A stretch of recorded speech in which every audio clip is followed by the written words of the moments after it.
So, I'm going to go ahead and get us moving because there's actually a lot of Bible in this one. Like, a lot. So, we start off in Matthew 25, in the parable of the 10 virgins. So, at that time, the kingdom of heaven will be like 10 virgins who took their lamps and went out to meet the bridegroom. 5 of them were foolish and 5 were wise. The foolish ones took their lamps, but did not take any oil with them. The wise, however, took oil in jars along with their lamps.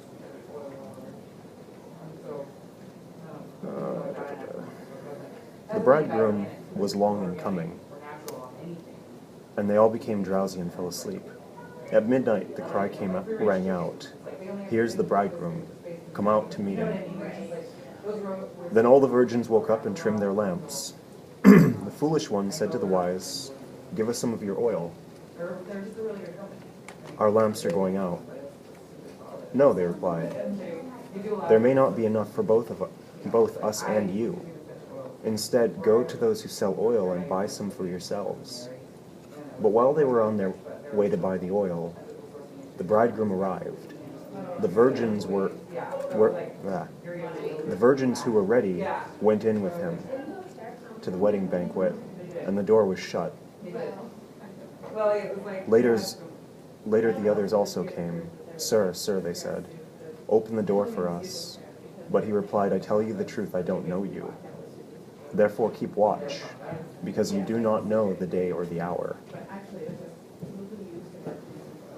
And this comes in, just for clarity in the context of what Jesus is talking about here. This is in reference to the time when the Son of Man would return, when God would return to take up his kids, his children. To add to this, though, we'll also go over to Luke 12.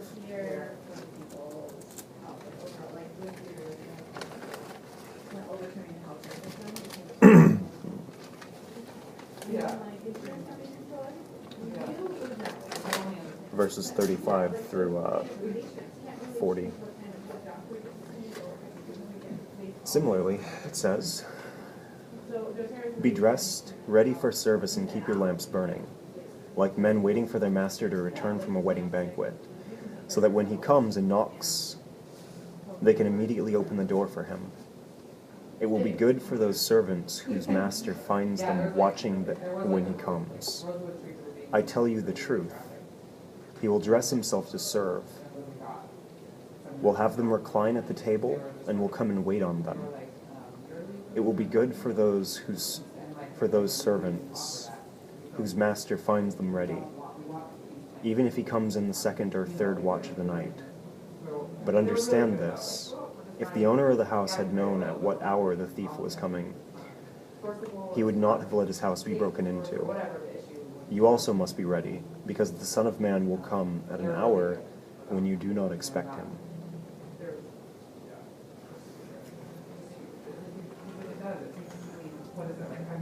So,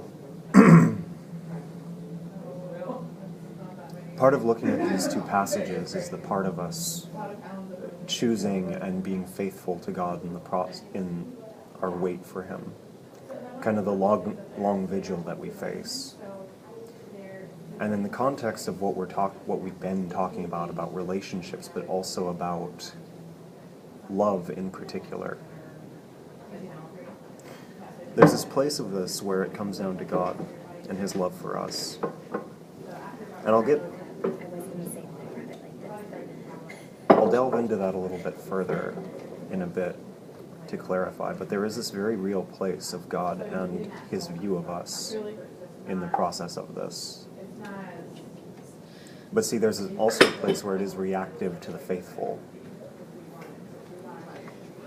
to those who are waiting, to those who are listening, to those who are wanting more of him, to those who are responsible in their own walk and in the care that they take of themselves and the care that they take to foster this relationship with God.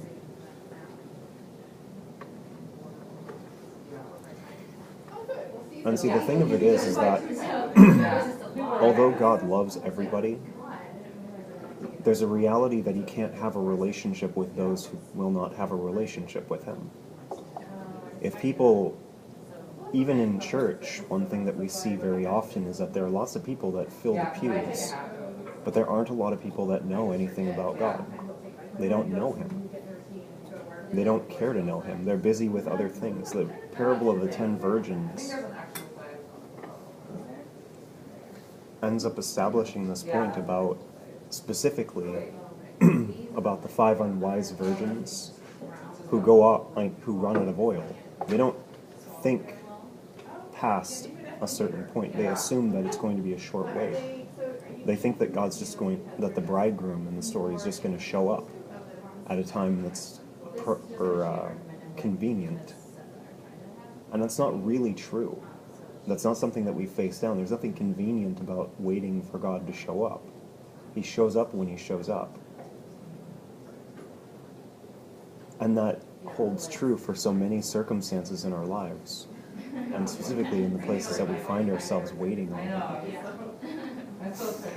And although that's frustrating, and at times can feel a lot of different ways, that's the reality of his person.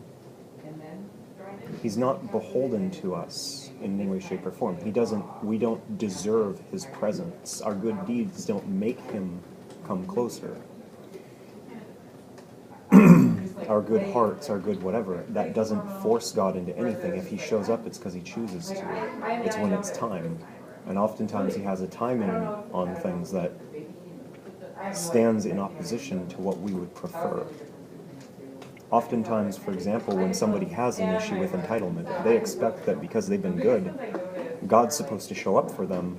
He might stand back just to teach them a lesson about the realities of entitlement and what that draws out, and the truth about his own character and nature. But see, it's funny in the story of the 10 virgins. While the 5 were faithful to come in, they prepped for the journey and for the wait. They were faithful to go when they were called. The other ones were so busy with their own things, they didn't take this into consideration, and ultimately they missed the boat. They weren't ready when the bridegroom came. And this will be the case for so many Christians even, let alone the world that doesn't care about God.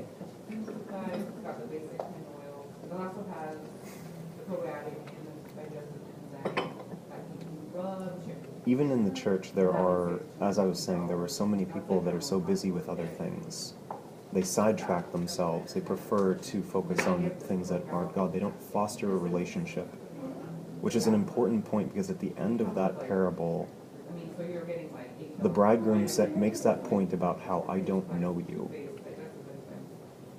And there's a reality of the necessity of relationship with God and his ability to know us. And it's an interesting thing, because in so many ways he knows every aspect of who we are and who we were, who we have been, who we will be. There's a lot that thank you. There's a lot that So this is like the shopping girl for So the thing of it is that although he knows all these things about us, what he's referencing to is the point where there's no relationship. He doesn't know us intimately in the sense, or that we know him intimately, because at the end of the day, nobody was there. So this is one of those things where we can be left out in the cold, because this is a reality. Everything in this, I've talked about this in the past, but everything about our time right now is a preparation and a kind of a season of trial. And while that was never what this life was intended to be, it is what it has become since we made the choices that we made in the Garden of Eden. So we sit in these places and we have to decide, do we want God or not? Do we care about a relationship with God? Do we care about knowing him, or do we not? And that's the part that we have to decide. That's the part where we have to make that judgment call. But see, on God's end of this, where it comes down to him and his choices and his desires, there's a very real place about what he seeks to do and be to us. In the context of what we've been talking about, specifically like last week, looking at Jesus and that illustration of the sacrificial love that he showed, and the kind of thing that we're supposed to carry. This was something that's seen in our Father just as much as it's seen in Jesus. Sometimes people can separate the two out more than they should. But see, when Jesus gives this parable in Luke 12, talking about the watchmen waiting for their master to come to bed, or waiting for their master to return from the wedding banquet, he gives this example. I tell you the truth, he will dress himself to serve, will have them recline at the table, and will come and wait on them.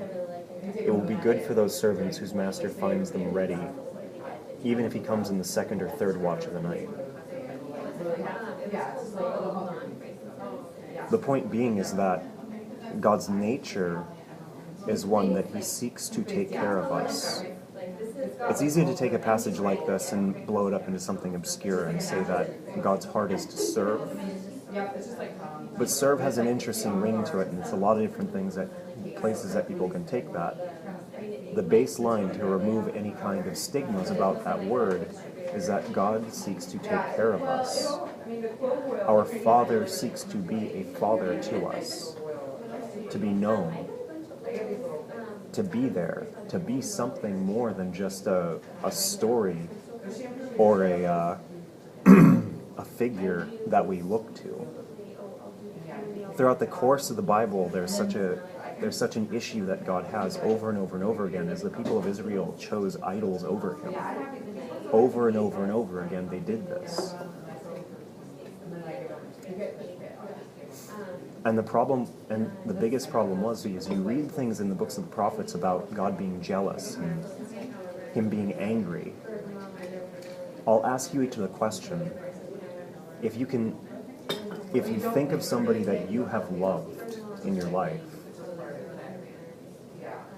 and then think about your response to them choosing to love something false over you. You've given them everything. You've poured yourself out. You've been all that you could be. And their reaction to that is to choose to love something imaginary, something unreal. They ditch you to pursue, they ditch you for a game room. They kick you out of their house for that.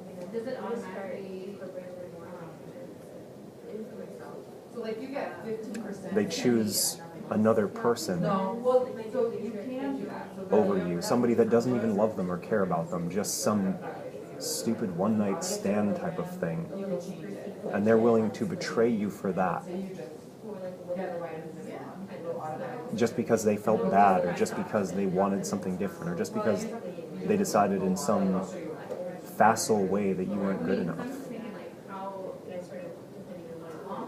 There's a place where there's a very real sense of anger that God has towards his people, and it comes from this place of that kind of betrayal. And that's something that we all have had some level of experience with at some point or another.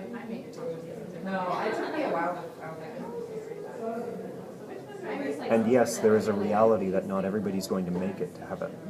Not everybody's going to be let in.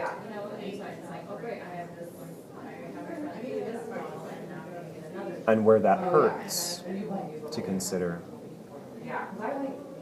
perhaps we can understand with this in mind why that is a real thing. Is that there are people that don't want to be there. At their heart of hearts, they don't want God. He can't bring them into a house and live with them for all of time, or for all of eternity, if they don't want to be there. All that we end up with is another story like what we already have right now. Lucifer was an angel. He chose himself over God. He didn't want to be with God. And he was cast out of heaven to earth, and then he brought all of creation into destruction because of his malice. And now all of creation has had to decide if it wants God or not. This is where we sit. But on God's part, it has been his desire from his very creation of us, and so on from that point forward, for us to be his children, for us to be something that he can love and something that can know him, something that he can care for, and that we can return that love.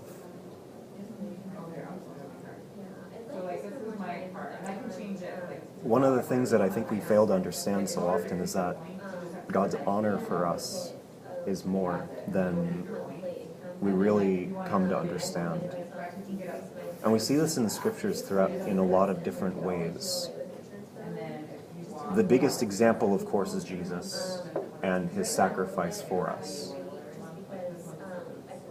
God created a fully human form for one of the parts of himself so that he could live out a whole life and inevitably be sacrificed on our behalf.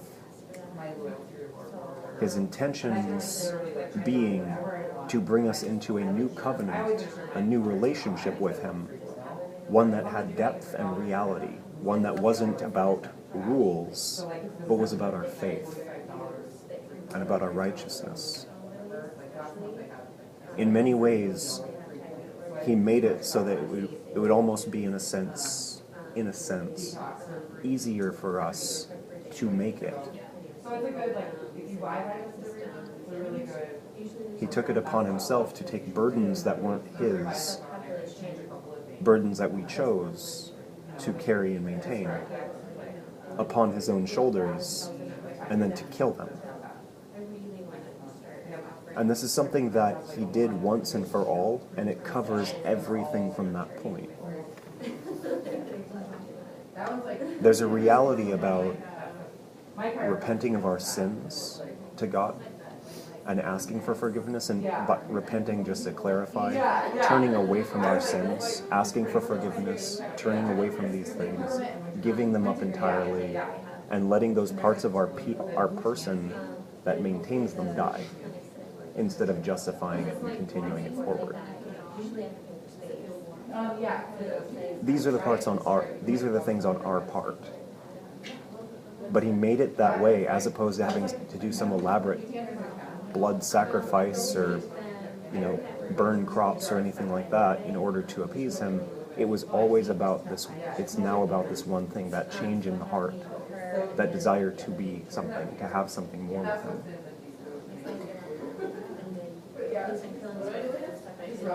And he made it this way for us. Other examples, though, that we run into, even like on a different kind of note, you can even see examples of like King Hezekiah, who God sent a prophet. He was dying due to an infection. God sent his prophet, Isaiah, I believe, to go and deliver the message that Hezekiah was going to die.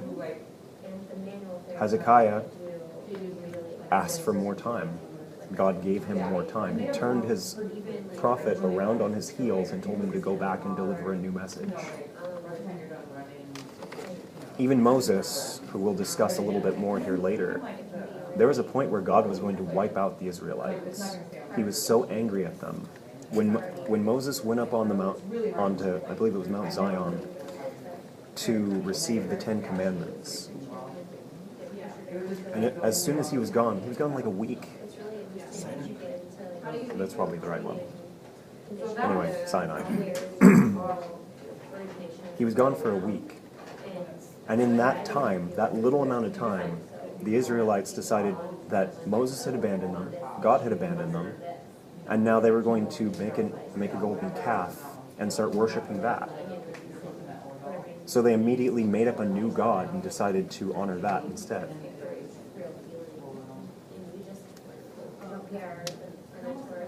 And God, being angry, told Moses he was going to wipe them out.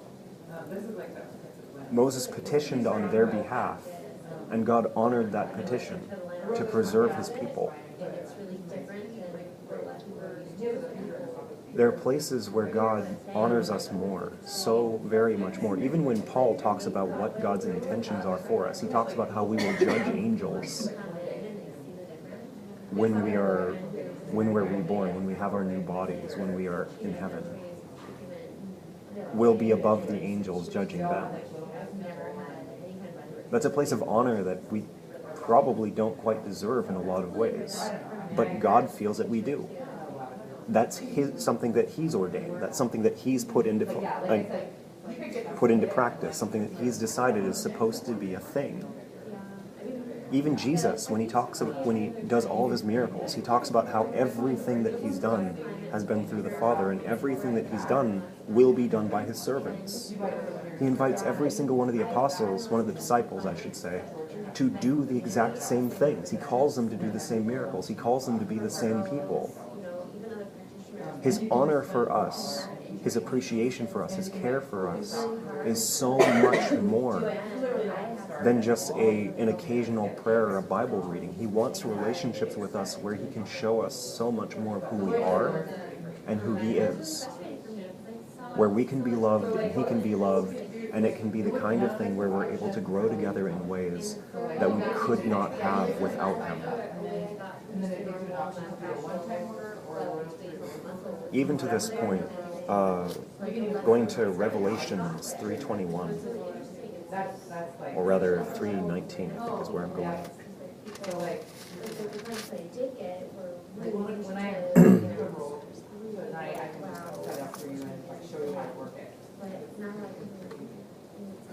In the vision of the end times, Jesus speaks to the Apostle John here in Revelation. Starting at 19, he says, "Those whom I love I rebuke and discipline, so be earnest and repent. Here I am. I stand at the door and knock. If anyone hears my voice and opens the door, I will come in and eat with him, and he with me. To him who overcomes, I will give the right to sit with me on my throne, just as I overcame and sat down with my Father on his throne. He who has an ear, let him hear what the Spirit says to the churches." There's a promise there about the reality, or about what God intends to do with us. There's a reason why we are called co-heirs with Christ. Because there are places where we will be given the ability, the placement of being able to rest with God on his throne.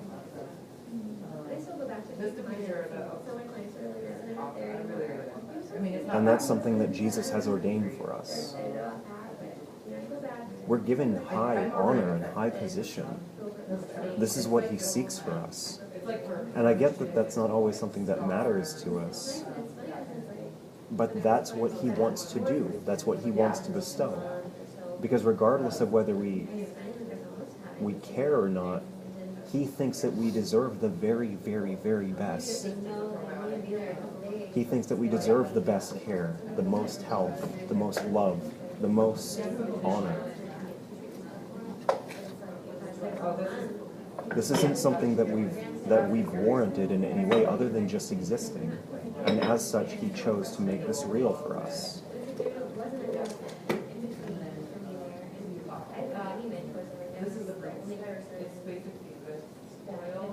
This is God's judgment on us, on those who have relationship with him, on those who seek him, those who care.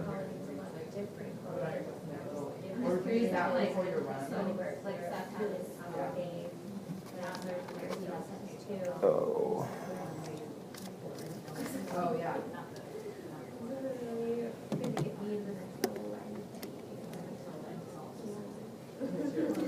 Okay.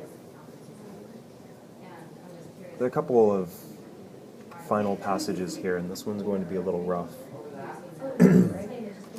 because it's long and because it's rough. So Deuteronomy 32, we're going to go through this one. And understand that these are the words of Moses to the Israelites before his death.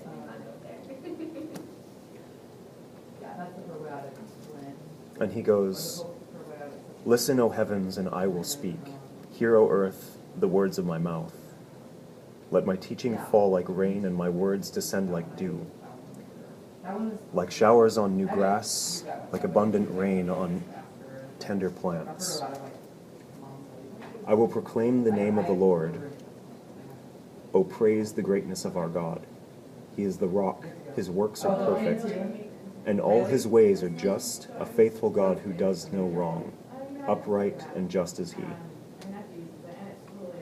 They have acted corruptly toward him. To their shame, they are no longer his children, but a warped and crooked generation. This is the way you repay the Lord, O foolish and unwise people? Is he not your father or creator, who made you and formed you? Remember the days of old, consider the generations long past. Ask your father, and he will tell you. Your elders, and they will explain to you. When the Most High gave the nations their inheritance, when he divided all mankind, he set up boundaries for the peoples, according to the number of the sons of Israel. For the Lord's portion is his people, Jacob his allotted inheritance. In a desert land he found him in a barren and howling waste. He shielded him and cared for him. He guarded him as the apple of his eye, like an eagle that stirs up his nest and hovers over his young, that spreads his wings to catch them and carries them in his pinions. The Lord alone led him. No foreign god was with him. He made him ride on the heights of the land and fed him with the fruit of the fields. He nourished him with honey from the rock and with oil from the flinty crag, with curds and milk from herd and flock, and with fattened lambs and goats, with choice rams of Bashan and the finest kernels of wheat. You drank the foaming blood of the grape. Jeshurun grew fat and kicked. Filled with food, he became heavy and sleek. He abandoned the God who made him and rejected the rock, his Savior. They made him jealous with their foreign gods and angered him with their detestable idols. They sacrificed to demons, which are not God. Gods they had not known, gods that recently appeared, gods your fathers did not fear. You deserted the rock who fathered you. You forgot the God who gave you birth. The Lord saw this and rejected them, because he was angered by his sons and daughters. I will hide my face from them, he said, and see what their end will be, for they are a perverse generation, children who are unfaithful. They made me jealous by what is no God, and angered me with their worthless idols. I will make them envious by those who are not a people. I will make them angry by a nation that has no understanding. For a fire that has been kindled by my wrath, one that burns to the realm of death below. It will devour the earth and its harvests, and set afire the foundations of the mountains. I will heap calamities upon them, and spend my arrows against them. I will send wasting famine against them, consuming pestilence and deadly plague. I will send against them the fangs of wild beasts, the venom of vipers that glide in the dust. In the street, the sword will make them childless. In their homes, terror will reign. Young men and young women will perish, infants and gray-haired men. I said I would scatter them and blot out their memory from mankind. But I dreaded the taunt of the enemy, lest the adversary misunderstand and say, our hand has triumphed. The Lord has not done all this. They are a nation without sense. There is no discernment in them. If only they were wise and would understand this and discern what their end will be. How could one man chase 1,000, or two put 10,000 to flight, unless their rock had sold them, unless the Lord had given them up? For their rock is not like our rock, as even our enemies concede. Their vine comes from the vine of Sodom and from the fields of Gomorrah. The grapes are filled with poison, and their clusters with bitterness. Their wine with the venom of serpents, the deadly poison of cobras. Have I not kept this in reserve and sealed it in my vaults? It is mine to avenge, I will repay. In due time their foot will slip, their day of disaster is near, and their doom rushes upon them. The Lord will judge his people and have compassion on his servants.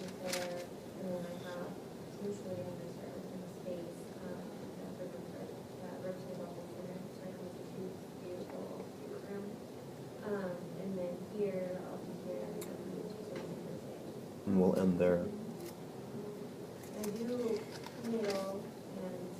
I know that in many ways this might seem harsh in a lot of ways. There's a lot of brutal language there talking about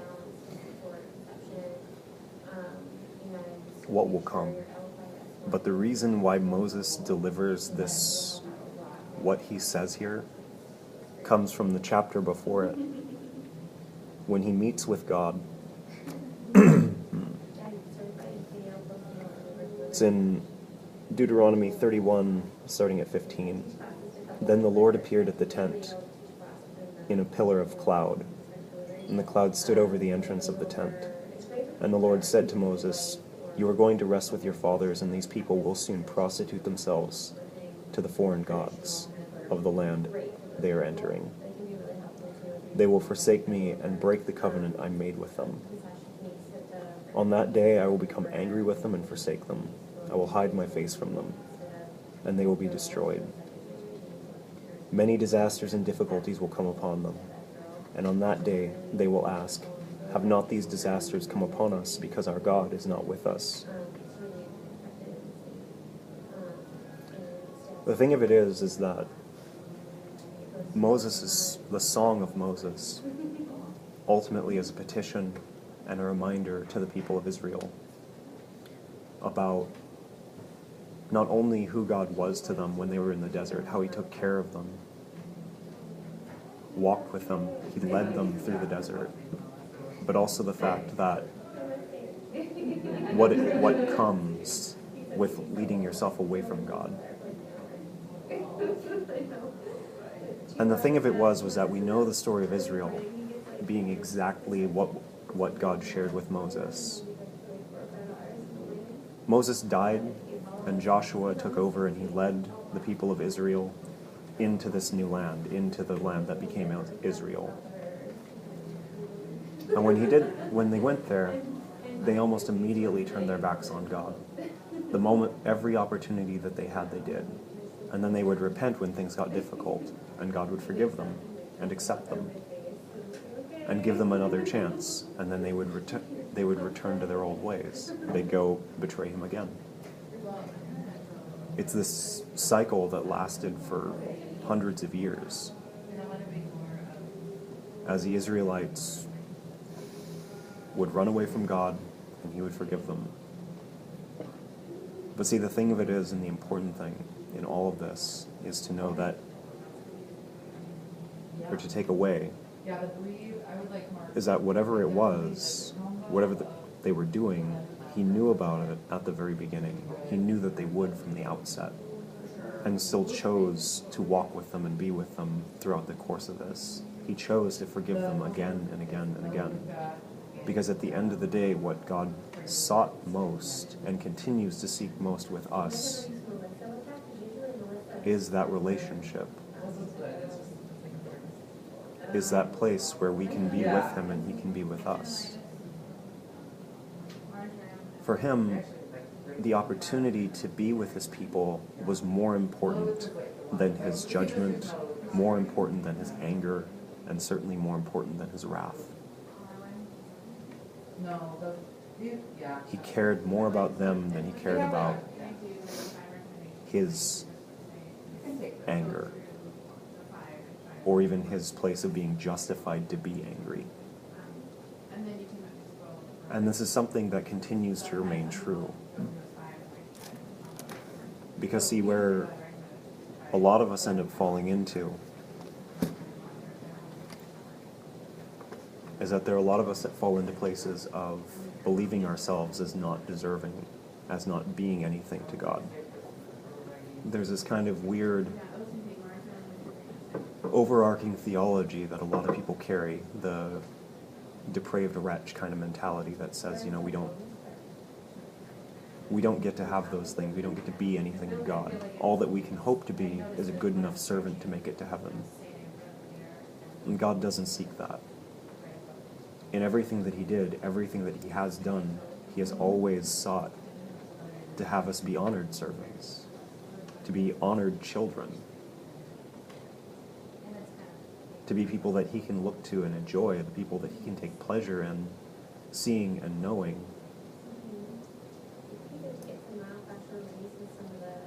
Children that love their father as much as their father loves his children. And although it's always stated that we can never truly love him as much as he loves us, it doesn't really matter. What matters to him is that we do or do not love him back. And we hang ourselves up on our actions, but it's a really funny thing, because see, for him, your actions are not a surprise. The places where you've abandoned God, or even thought he abandoned you and reacted accordingly, or made everything about you, where your relationship with God became a constant place of you getting what you wanted and saying what you wanted and demanding what you wanted and waiting for him to respond and then getting angry if he didn't and still pushing to get whatever you wanted. Even in those places, he knew all that was coming. He has known all that was coming. There's nothing that any of us has done that surprised him. There's nothing that any of us will do that will surprise him. And all of it has been weighed and considered. In every possible choice that we can make, every possibility has been seen. The worst and the best. And that's all been levied, and that's all been seen. And he still made the choices that he made, to forgive and to seek relationship.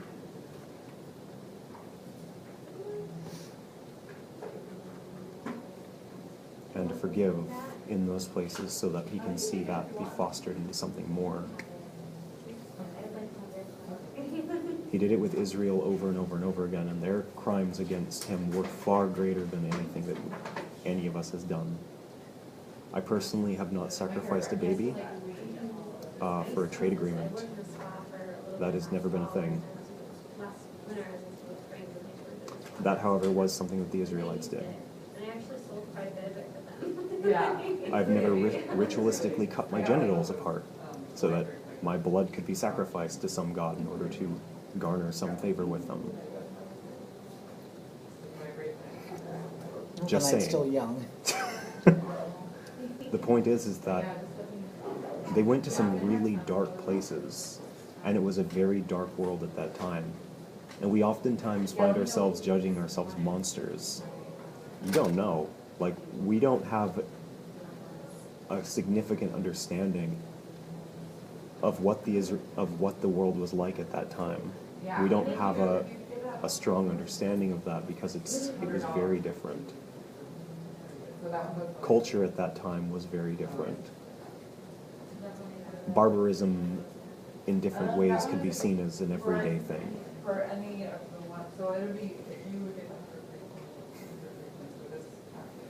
And yet God was able to and willing to overlook those things to forgive his people, to seek relationship with even them.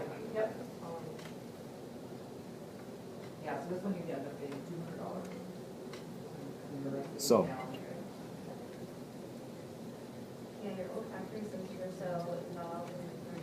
understand these places where you are forgiven, and where you can be forgiven, and where you will be forgiven.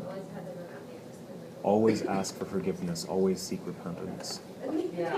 But in those places, do not lose sight of who God is, because you feel bad about yourself for what you've done or who you've been. Don't judge yourself and destroy yourself because you think that you deserve less than what God has decided you deserve. It's just like, it's almost like gluttonous. Like, it shouldn't be so. He's given each of us his heart and his body. His blood has been shed on our behalf for each of us. And in those places where we talked about last week about dying to ourselves, he has done that. And in reality, he continues to do that. So this is something to bear in mind, that on God's part, he exemplifies everything that Jesus did as far as sacrificial love. And he sees more in us than we see in ourselves. He sees more value, more virtue, and something far more honorable than I think any of us really carries a countenance of ourselves being.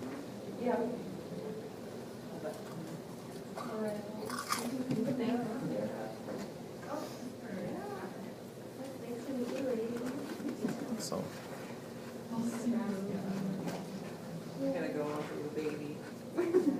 But there's music down in the liner. That's what I got. I'll show you. I'll see you later.